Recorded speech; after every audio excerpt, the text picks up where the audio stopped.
animation.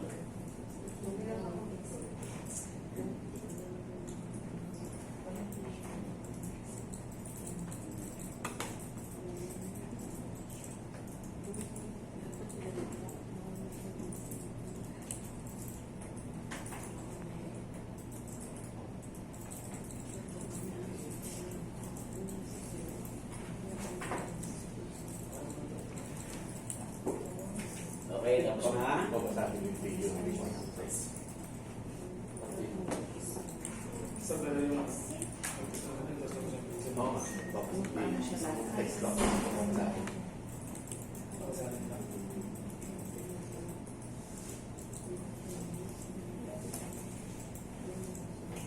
Good morning.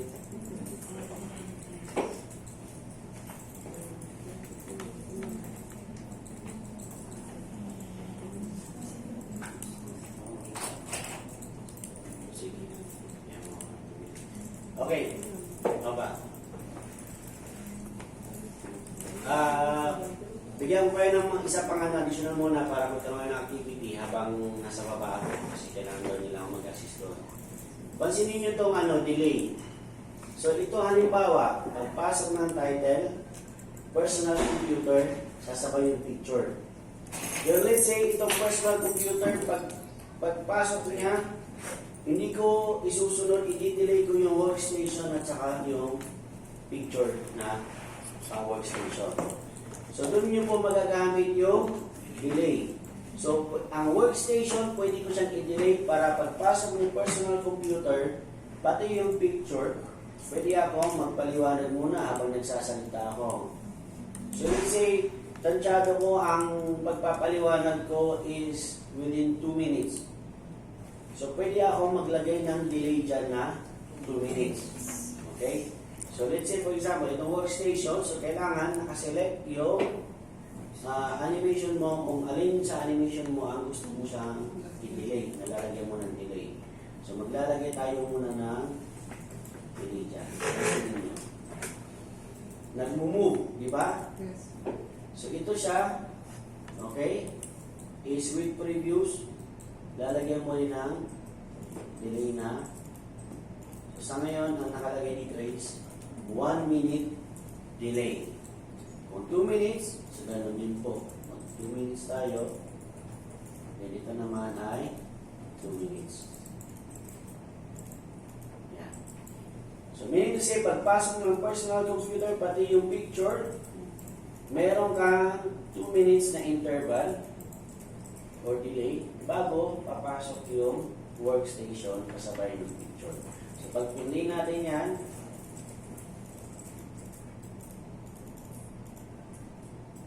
then sa kanya ipapasok yung ano. Although dyan mabilis lang kasi preview lang yan hindi ka na magantay ng 2 minutes.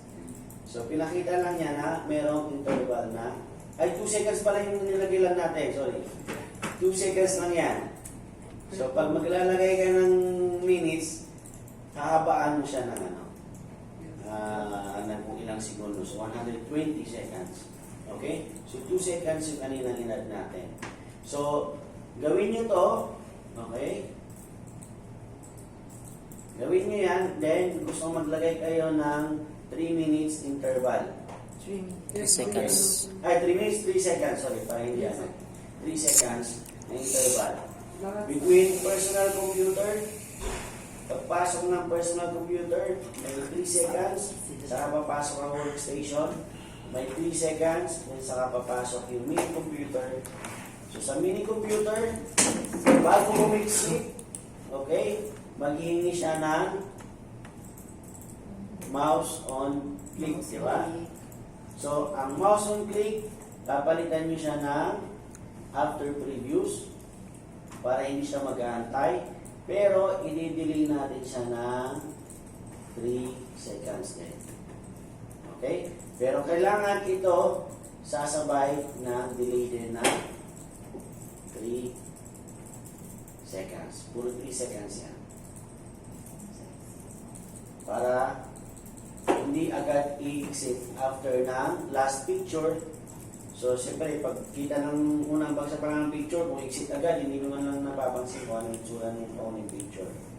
So lahat po yan lalagyan nyo ng 3 seconds.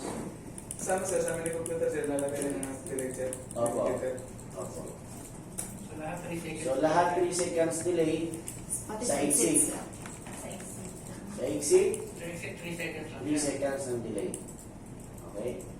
Actually, kahit dito lang, tinan nyo lang to. Pag hindi parehas yan ng itsura sa inyo, ibig sabihin, may mali. May mali. Okay? Baba muna ako kasi nandun daw si Ma'am Lucy para sa tutorial. Yung interval ng workplace at saka mini computer sir. Yung walang interval, delay. sir, 2 seconds. 2 seconds. 2 seconds din. Opo, 2 seconds.